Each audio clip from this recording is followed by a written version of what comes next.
Assalamualaikum warahmatullahi wabarakatuh. Saya Firahantika Putri dengan NIM 1909308 akan menjelaskan mengenai pengertian manajemen sumber daya manusia. Ada menurut beberapa ahli pengertian manajemen yang pertama itu menurut Melayu SP Hasibuan. Manajemen sumber daya sumber daya manusia adalah ilmu dan seni yang mengatur hubungan dan peranan tenaga kerja agar efektif dan efisien, membantu terwujudnya tujuan perusahaan, karyawan, dan masyarakat. Nah, yang kedua menurut Henry Simamora, manajemen sumber daya manusia adalah pendayagunaan, pengembangan, penilaian, dan pemberian balasan jasa, dan juga pengelolaan terhadap individu, anggota organisasi atau kelompok bekerja. Terus MSDM juga menyangkut desain dan telekomunikasi manajemen sumber daya manusia juga menyangkut desain dan implementasi sistem perencanaan, penyusunan personalia, pengembangan karyawan, pengelolaan karir, evaluasi kerja, kompensasi karyawan, dan hubungan perburuhan yang mulus. Baik, dapat disimpulkan bahwa manajemen sumber daya manusia itu adalah kegiatan di bidang sumber daya manusia, dapat dilihat dari dua sudut pandang, yaitu dari sisi pekerjaan dan sisi pekerja. Dari sisi pekerjaan terdiri dari analisis dan evaluasi pengerjaan, sedangkan dari sisi pekerja meliputi kegiatan-kegiatan pengadaan tenaga kerja, penilaian prestasi kerja, pelatihan dan pengembangan, juga promosi dan kompensasi, juga pemutusan hubungan kerja. Terus ada juga mengenai pendekatan manajemen sumber daya manusia. Nah, dalam setiap kegiatan atau aktivitas organisasi dari waktu ke waktu itu selalu timbul masalah-masalah. Nah, untuk mengatasi masalah-masalah yang timbul, ada beberapa pendekatan sesuai dengan periodenya. Nah, maksudnya pendekatan yang lebih akhir menunjukkan lebih baru ditinjau dari segi waktunya. Nah, pendekatan itu ada 3 ya, pendekatan mekanisme atau klasik, pendekatan paternalisme, dan pendekatan sistem sosial. Baik, pendekatan kita masuk ke pendekatan mekanisme atau klasik. Perkembangan di bidang industri dengan penggunaan mesin-mesin dan alat-alat elektronika membawa kemajuan yang sangat pesat dalam efisiensi kerja. Terus pendekatan yang kedua adalah pendekatan paternalisme, atau paternalistik. Itu dengan adanya perkembangan pemikiran dari para pekerja yang semakin maju dari para pekerja, yang juga menunjukkan mereka dapat melepaskan diri dari ketergantungan manajemen atau pemimpin perusahaan yang mengimbangkan dengan kebaikan untuk para pekerja. Terus yang ketiga ada pendekatan sosial, sistem sosial atau human relation. Nah, manajemen sumber manusia atau personalia merupakan proses yang kompleks. Dengan kekompleksan kegiatan MSDM, maka pimpinan perusahaan mulai mengarah pada pendekatan yang lain, yaitu pendidikan sistem sosial yang merupakan suatu pendekatan yang dalam pemecahan masalah selalu memperhitungkan faktor-faktor lingkungan. Baik, terima kasih dari saya. Selanjutnya akan dijelaskan oleh teman saya. Mohon maaf apabila ada kesalahan. Wassalamualaikum warahmatullahi wabarakatuh. Baik, saya Konita Zulfariati dengan NIM 1909518 akan menjelaskan tentang tujuan perencanaan manajemen sumber daya manusia. Tujuan perencanaan MSDM itu dibagi menjadi 3. Yang pertama, untuk mengantisipasi perubahan-perubahan lingkungan strategis. Yang kedua, untuk memastikan organisasi mendapatkan dan mempertahankan jumlah dan kualifikasi sumber daya manusia yang dibutuhkan. Yang ketiga, untuk mencegah masalah-masalah yang timbul dari potensi kelebihan dan kekurangan MSDM tersebut. Maka, dapat disimpulkan bahwa perencanaan sumber daya manusia itu bertujuan untuk menarik dan memanfaatkan manusia yang berkualitas. Bismillahirrahmanirrahim. Assalamualaikum warahmatullahi wabarakatuh. Perkenalkan, nama saya Devi Fitriani dengan NIM 1909387. Di sini saya akan menjelaskan materi dari fungsi-fungsi manajemen sumber daya manusia. Yang pertama ialah penyediaan staf atau staffing. Dalam proses ini ialah yang menjamin suatu organisasi untuk memiliki jumlah karyawan sesuai dengan keahlian-keahliannya. Yang kedua adalah pengembangan sumber daya manusia, bukan hanya pelatihan dan pengembangan biasa, tetapi juga di sini melakukan aktivitas-aktivitas perencanaan pengembangan karir individu. Yang ketiga adalah kompensasi. Kompensasi adalah semua imbalan yang diberikan kepada para karyawan sebagai timbal balik dari jasa mereka. Dan yang keempat adalah keselamatan dan kesehatan. Keselamatan dan kesehatan di sini adalah bebasnya para karyawan dari sakit fisik maupun emosi. Dan yang terakhir adalah hubungan karyawan dan perburuhan.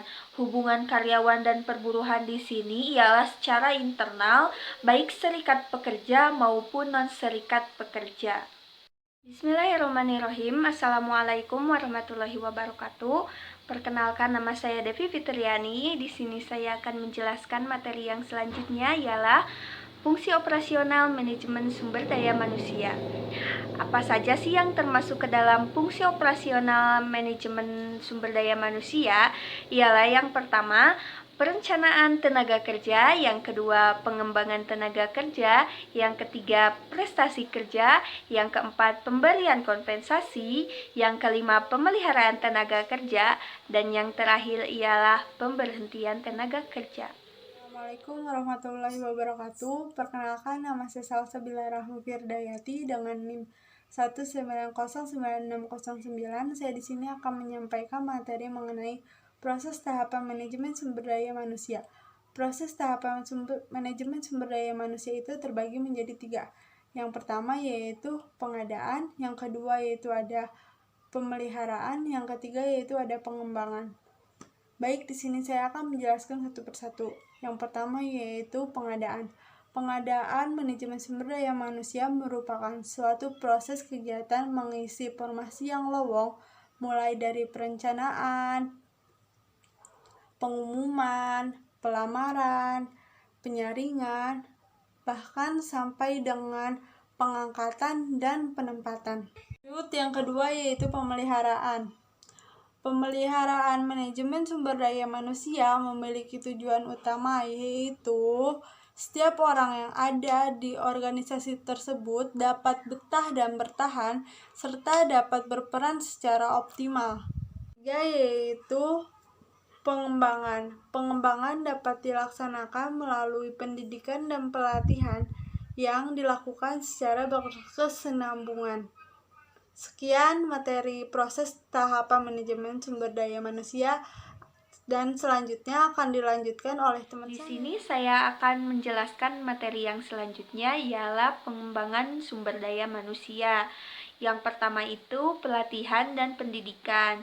Pelatihan dan pendidikan di sini ialah suatu kegiatan perusahaan yang telah didesain untuk meningkatkan dan memperbaiki para karyawan dalam hal keterampilan, pengetahuan, dan perubahan sikap sesuai dengan kebutuhan perusahaan. Dan yang kedua adalah rotasi jabatan, ialah kepada para karyawan yang ditugaskan untuk memegang jabatan yang berbeda dari suatu waktu ke waktu yang lainnya, baik itu jabatannya lebih tinggi maupun lebih rendah, dalam rangka untuk bertujuan untuk meningkatkan pengetahuan dan keterampilan untuk para karyawan. Dan yang ketiga adalah delegasi. Delegasi ini adalah salah satu kualifikasi dari seorang manajer dalam kesanggupannya untuk mendelegasi sebagian tugas kepada bawahannya. Dan yang keempat adalah promosi. Promosi adalah kegiatan memindahkan karyawan dari suatu jabatan ke jabatan yang lebih tinggi. Dan yang kelima adalah pemindahan. Pemindahan adalah kegiatan pemindahan karyawan yang setingkat. Yang keenam adalah konseling. Dalam suatu organisasi itu dibagi menjadi dua, yaitu penasihat dan yang menerima penasihat. Yang menjadi penasihat di sini adalah para manajer, dan para karyawan bawahan manajer itu menjadi yang menerima nasihat dari manajer. Dan yang ketujuh ialah penugasan dalam suatu organisasi panitia. Dan yang terakhir adalah konferensi. Konferensi ini dapat banyak memberikan pengetahuan dan pengembangan di berbagai bidang. Khususnya untuk para manajer, konferensi ini memberikan dampak positif untuk para karyawannya. Saya Firahantika Putri dengan NIM 1909308 akan menjelaskan mengenai perencanaan sumber daya manusia. Nah, dalam perencanaan sumber daya manusia itu ada analisis pekerjaan serta perkiraan permintaan dan penawaran tenaga kerja, juga proses perencanaan sumber daya manusia. Yang pertama itu ada analisis pekerjaan. Di dalam analisis pekerjaan ada dua yang harus dikaitkan. Nah, ada dua analisis pekerjaan. Yang pertama deskripsi pekerjaan, yang kedua spesifikasi pekerjaan. Terus ada lagi meramalkan permintaan tenaga kerja. Nah, ramalan penjualan yang baik seringkali menjadi dasar perhitungan kebutuhan sumber daya manusia. Nah, terutama pada organisasi kecil. Nah, sepertinya tuh bagian operasi dan perwakilan penjualan. Organisasi besar menggunakan model yang jauh lebih rumit untuk memprediksi kebutuhan sumber daya manusia.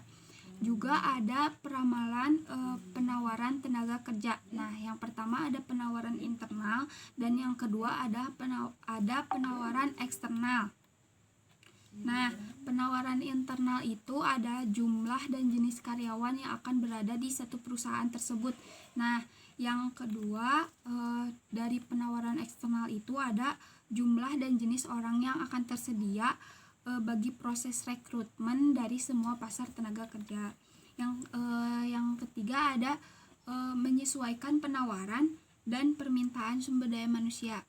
Nah, peramaran tenaga kerja eksternal membantu manajer merekrut berdasarkan tipe pekerja mana yang tersedia atau yang langka. Nah, terus juga ada konteks hukum dalam manajemen sumber daya manusia. Nah, manajemen sumber daya manusia itu dipengaruhi oleh undang-undang dan tinjauan pengadilan. Nah, sudah dijelaskan. Terima kasih. Wassalamualaikum warahmatullahi wabarakatuh. Kembali lagi dengan saya Salsabila Rahmi Firdayati dengan NIM 1909609. Saya di sini akan menyebutkan tugas manajemen sumber daya manusia.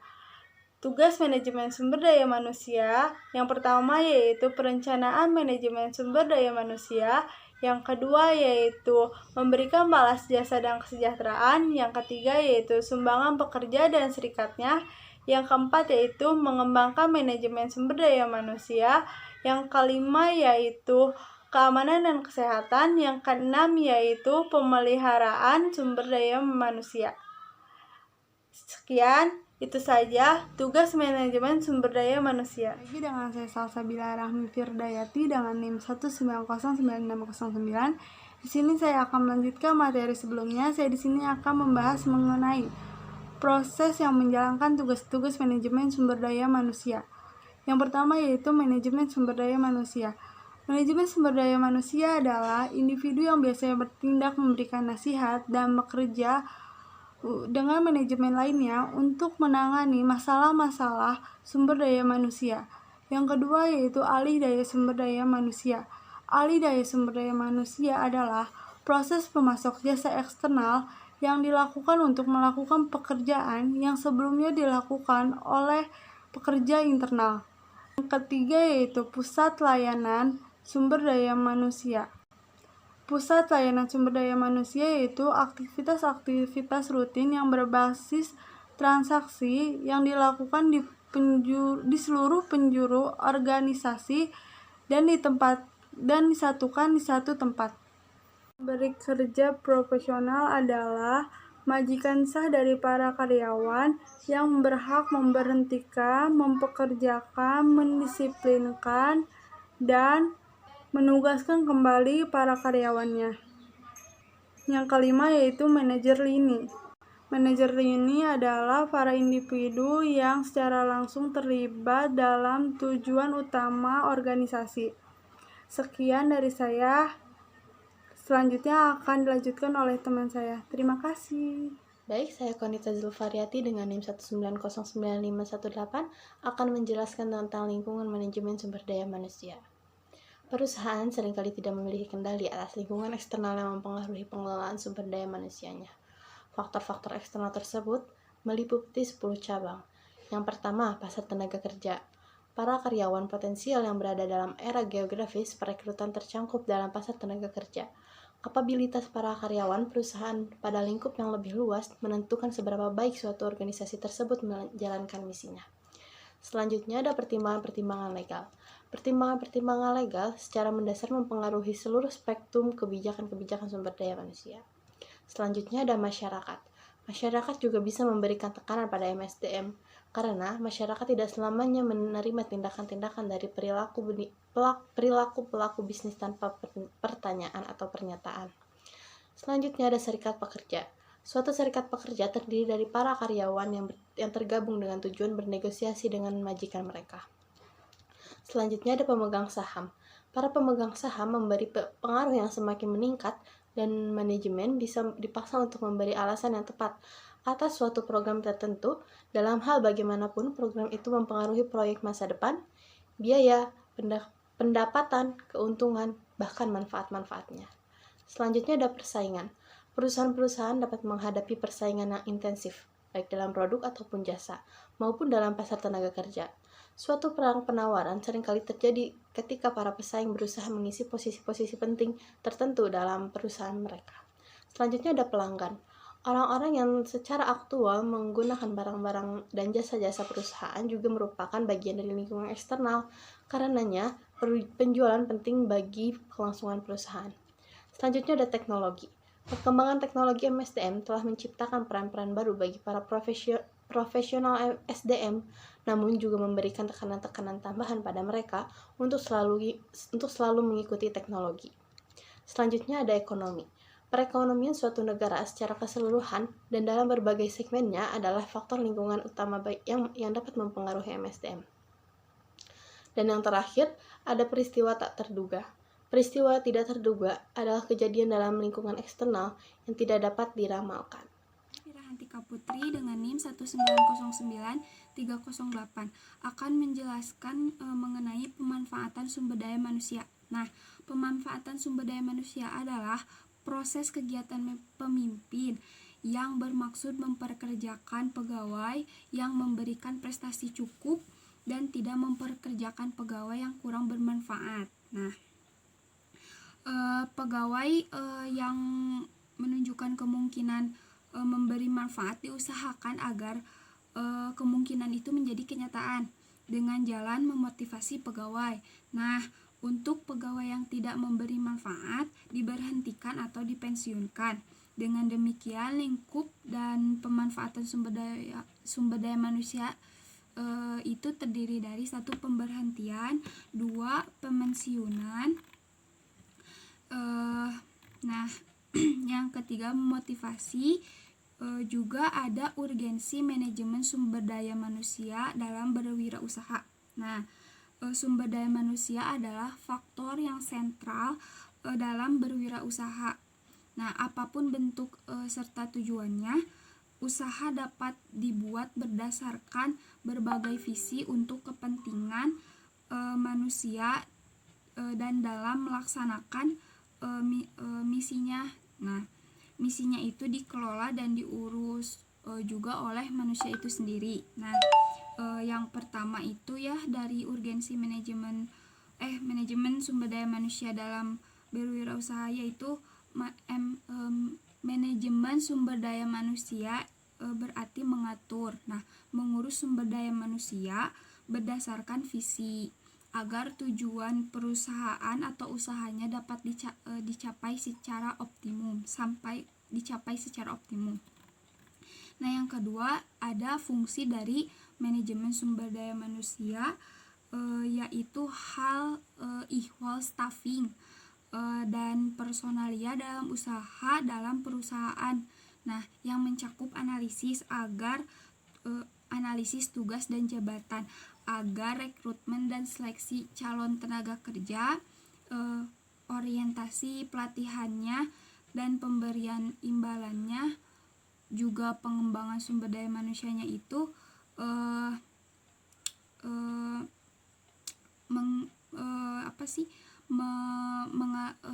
membentuk perbaikan kinerja. Nah, manajemen sumber daya manusia itu mencakup seluruh tugas tentang sumber daya manusia yang diemban oleh setiap manajer.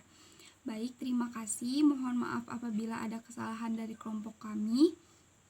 Sekian dari kami. Wassalamualaikum warahmatullahi wabarakatuh.